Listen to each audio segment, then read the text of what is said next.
Oh my God, ladies and gentlemen, we have him. He's the man. I hope you have been following his Twitter thread throughout the beginning of these confirmation hearings. He's also the author of the New York Times bestseller, Allow Me to Retort, A Black Man's Guide to the Constitution. You got to check that out. But he's one of our most profound legal analysts, jurists, attorneys, whatever you want to call them.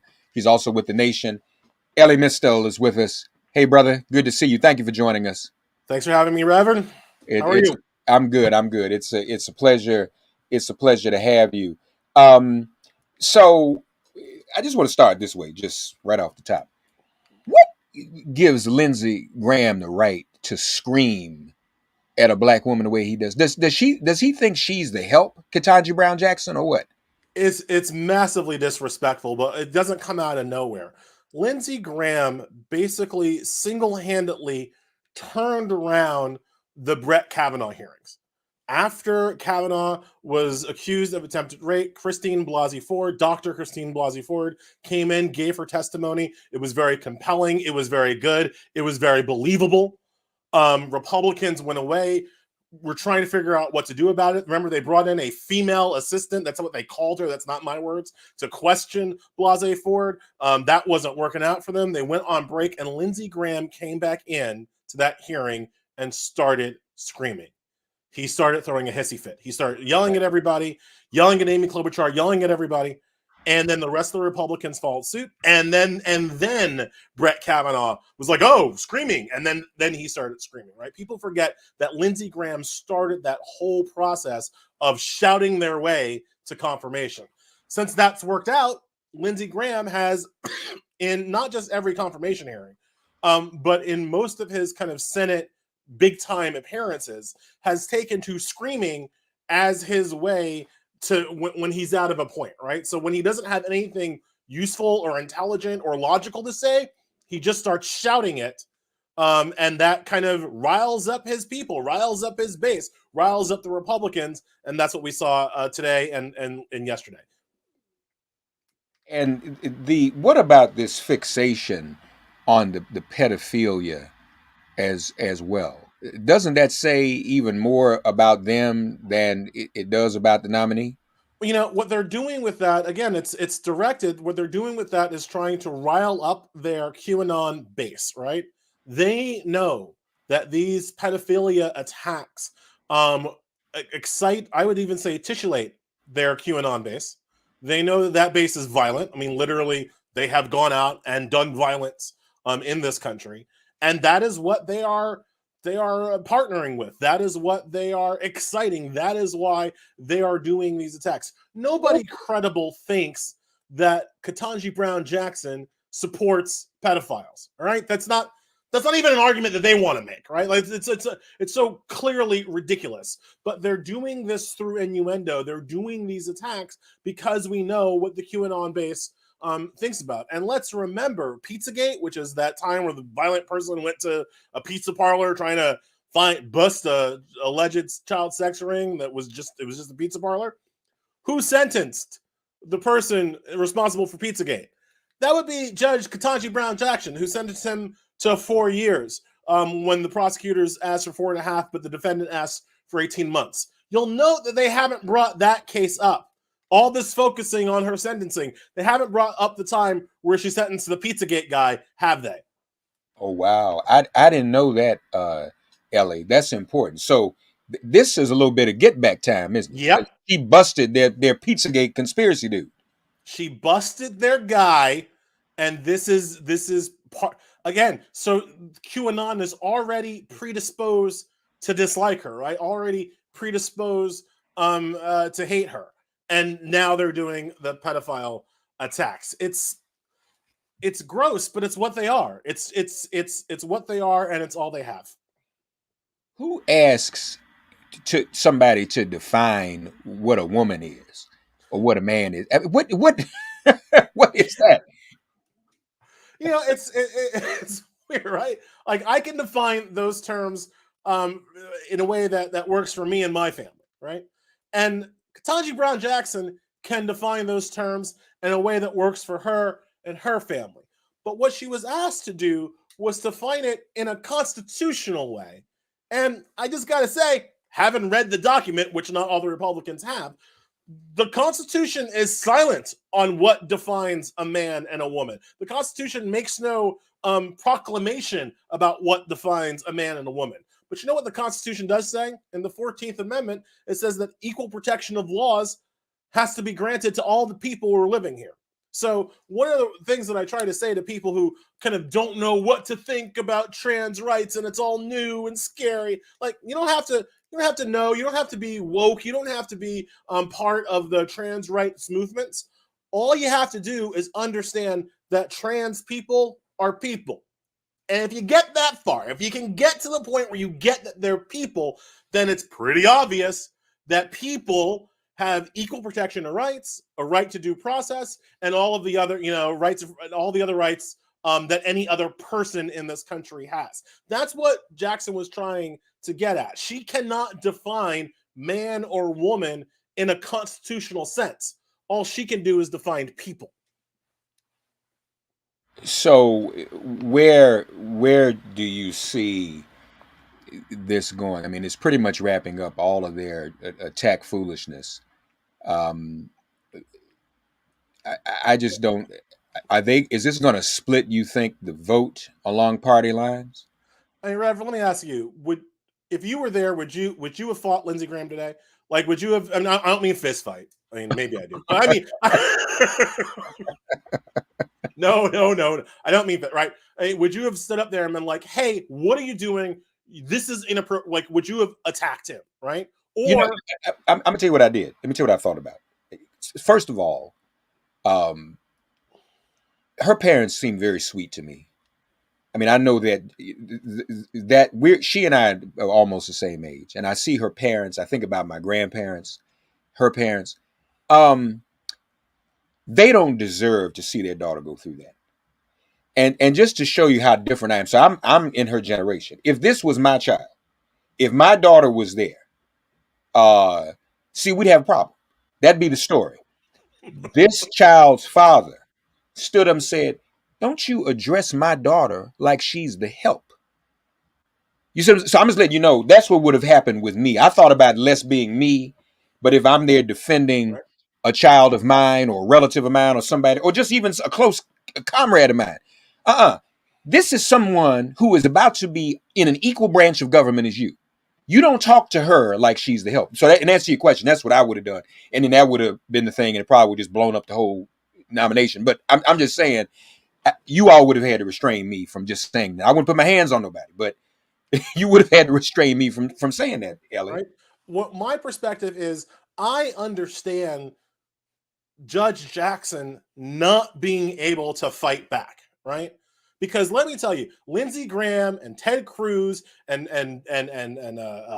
John Kennedy, these are not the first dumbass white men that have come at her with some mess, right? She knows how to deal with those white men, but she's not allowed to deal with them how she usually deals with them because of the confines of this process. So given that you are confining her into this process, I think that it's incumbent, or should have been incumbent, upon Democratic senators to do the defense of this woman the way that she would have defended herself but for the process, right? Because they are the ones who are allowed to do the fighting. They're the ones who are allowed to scream at Lindsey Graham. They're the ones that are allowed to blow up the hearing at that point, right? And they didn't do it. So you ask why, and this is where I'm trying to answer your question. What do I think is going to happen? There are two reasons for why Democrats don't do that. One, they are weak, craven cowards. Okay. Two, equally possible, they know it's locked up. They know they have the votes. They just have to get through another day, another half a day, right? And they're just trying to get through it with as painlessly as possible. So if they are on number two, if they are right about number two, then that means this is wrapped up. This is not going to be a problem. And the Democrats don't have to do anything more than what they did. And so I hope that is right. I hope that they've got Manchin and Sinema like chained to some kind of electric fence to make sure they show up to vote on time. Like, I hope all of that is in the bag. And if so, then I guess I can understand how they handled this hearing. But so I'm just going to say, I'm just going to hope it's number 2 and it's not the first thing. So do we have Manchin and Sinema for sure? I mean, we don't have anything to be worried about, do we? Manchin and Sinema have been reliable votes on all of Biden's judicial appointments up to this point. That's the best I can say. I'll also point out that, while obviously Lindsey Graham is a faithless hypocrite whose word cannot be trusted and whose bond means nothing, Ketanji Brown Jackson got 3 Republican votes when she was up before the Senate earlier in 2021. Graham and Susan Collins and Lisa Murkowski. And we don't know yet what Murkowski, there's been no readout about Murkowski or Collins, but it's certainly possible that you get one or both of them. Mitt Romney has said he's thinking about it. I take Mitt at his word about that. Whether or not he comes through, who knows? So even if Manchin and Sinema are not 100% there, I really think it would only take one Republican vote to make Manchin and Sinema 100% there. And so I'm still, relatively speaking, confident that this gets done. I just hope it gets done quickly, because the other I think troubling news or whatever that we have to talk about is that Justice Clarence Thomas is in the hospital. And look, I hope he recovers, because while I don't agree with him, I want to beat him. I want him to live long enough to see me beat him. You know what I mean? But if he should tragically pass away, that opens up a whole new that really unbalances like where this is all going. So I hope that they get through the process with all deliberate speed. Let's put it like that, and have this locked down, because you never know what the future holds. One of the things I was saying earlier, right when Biden was elected, Pat Leahy's like 88, right? Like, Dianne Feinstein, like there are some old people that make up the Democrat 50 vote majority, and no day is guaranteed. So you want to do what you can while you can. So for obvious reasons that only you know confidentially, I'm going to reserve comment on Clarence Thomas. Elie knows exactly how I feel. I would just throw everybody a hint. Just go back and read the imprecatory Psalms and what David asked God to do to his enemies. And we'll just leave that there. But anyway, I'm gonna be good. Ann Wilcox just commented on Facebook. Judge Jackson has the dignity and grit of Jackie Robinson, and she certainly does. Unfortunately, she has to be that way under these circumstances. And her you're sigh right. was epic. Did you catch the sigh? Yeah. But not only did I catch the sigh, I was a little worried on day one about some of the body language, because she looked like the black woman we all know as black women in our lives. She was looking like, what like, what are you talking about, dude? What is up with you? And really, it ought to be her right to do that.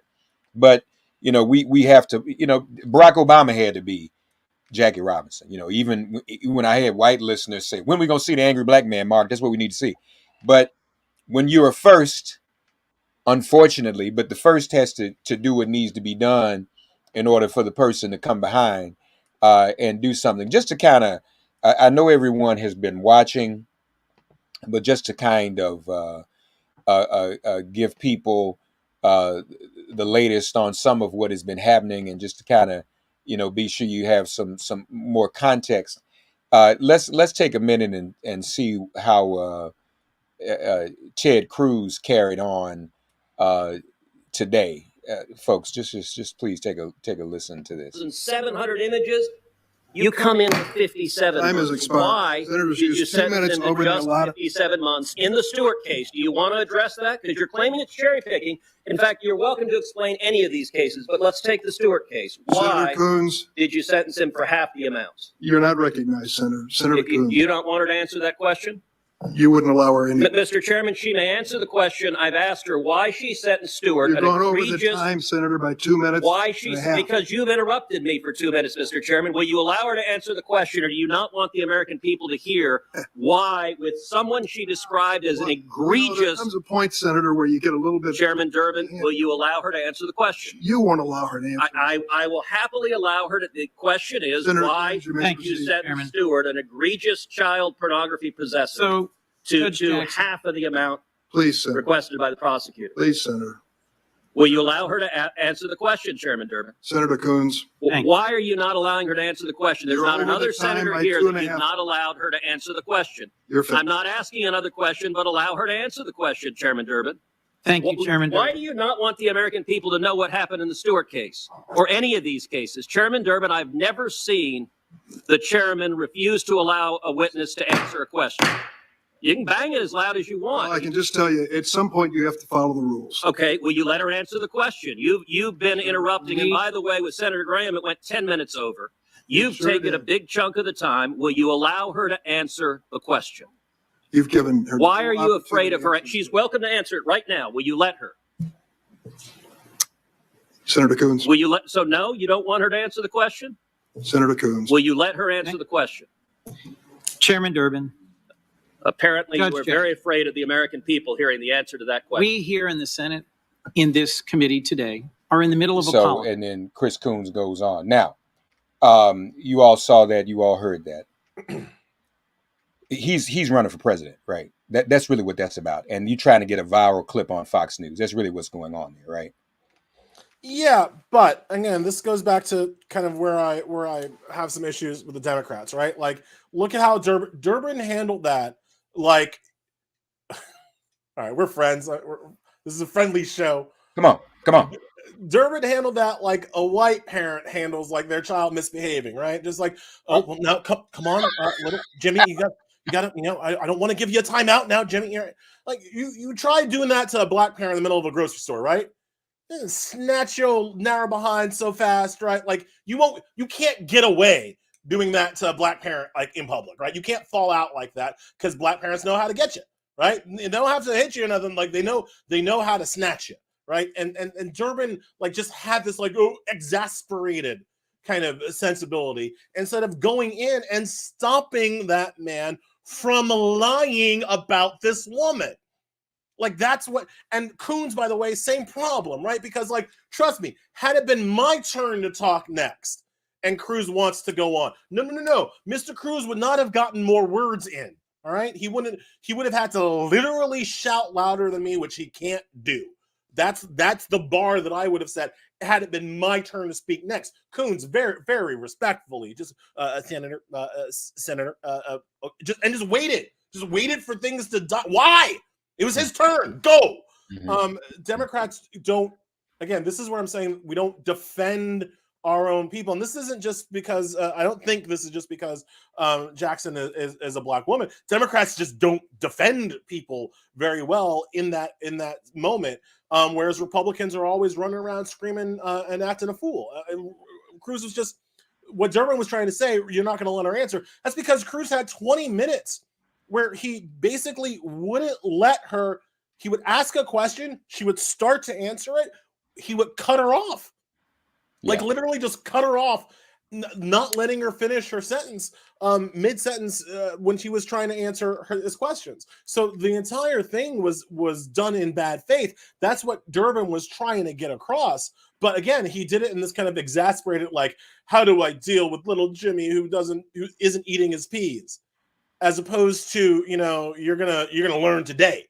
I think just even what Durbin said. At some point, you're gonna have to follow the rules. When is that point? When is the point that Cruz has to follow the rules? Everybody would like to know.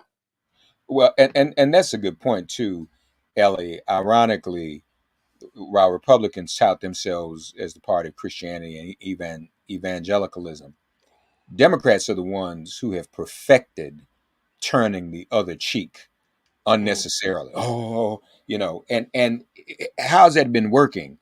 Because, again, they're in power because of us, because of our votes.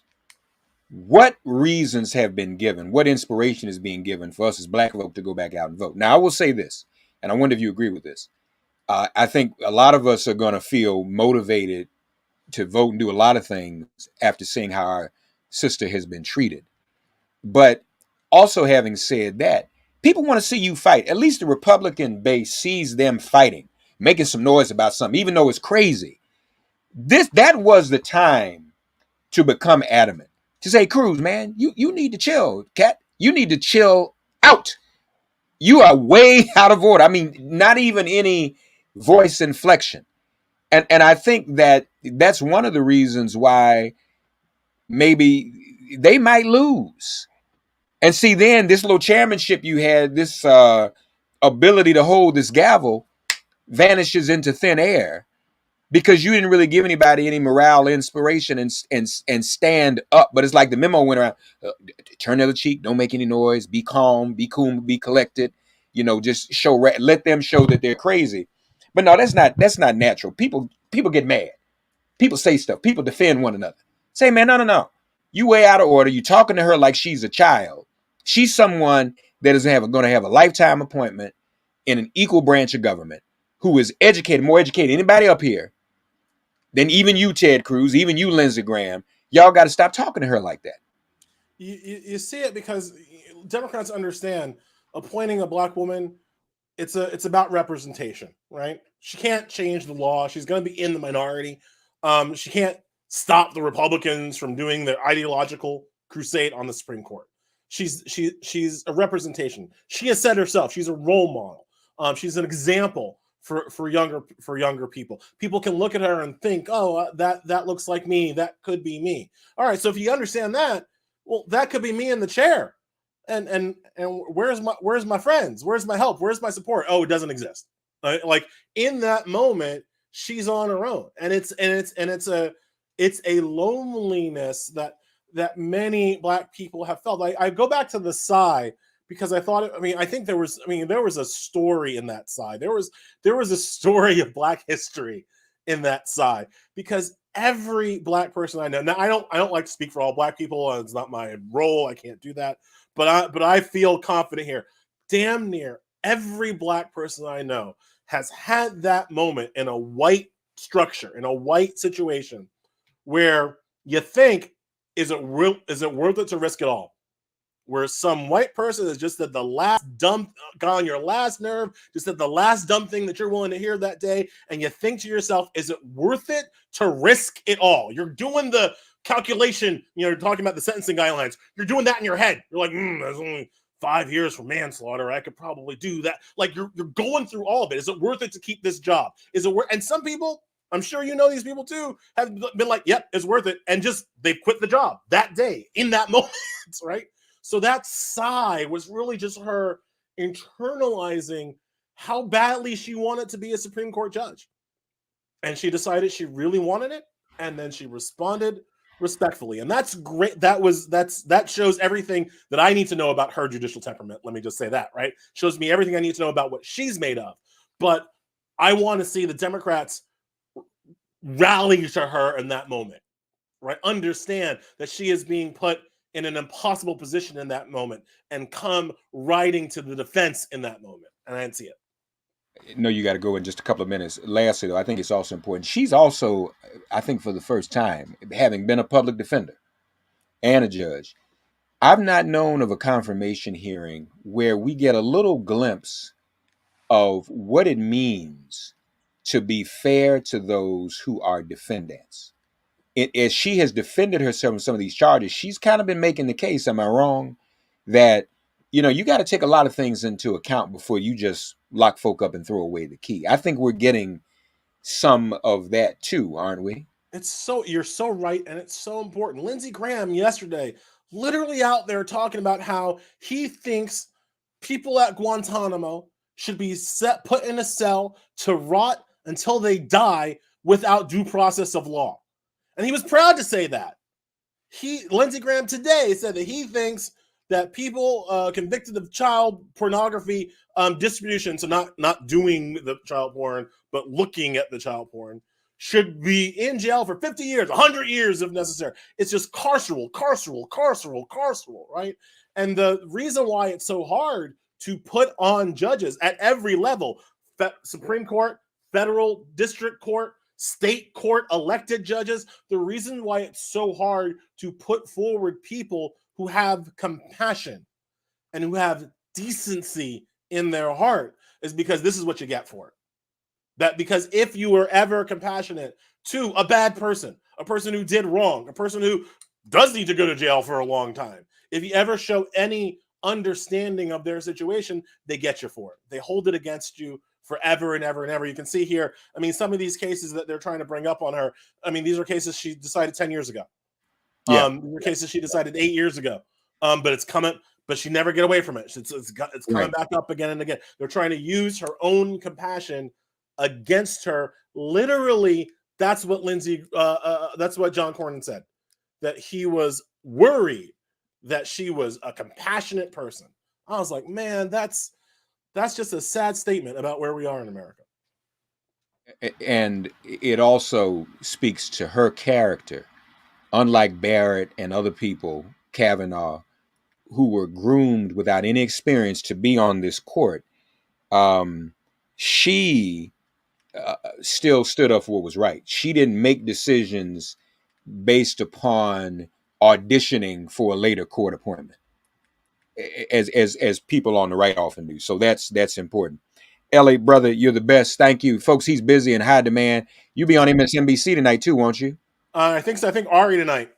On Ari in the 6 o'clock Eastern hour. Hear more of his expertise. I'm gonna tell you right now, if Manchin and Sinema don't do what they've always done, then sums up, bruh. You and I need to have a whole nother conversation, okay? You know, there are things that you can't think about because it's just too painful. I'm just gonna, for now, everything's gonna be fine. Good. Love you, brother. Elie Mystal with us, folks. We appreciate him being with us. Appreciate all of you checking us out. Stay tuned here for more. And don't forget to download the Make It Plain podcast every day, Monday through Friday. It's a daily podcast. So, folks, do check it out. And let's continue to cheer on Judge Ketanji Brown Jackson. Why don't we? I think it's important that we do that. And the inspiration that she offers to all of us. God bless you all.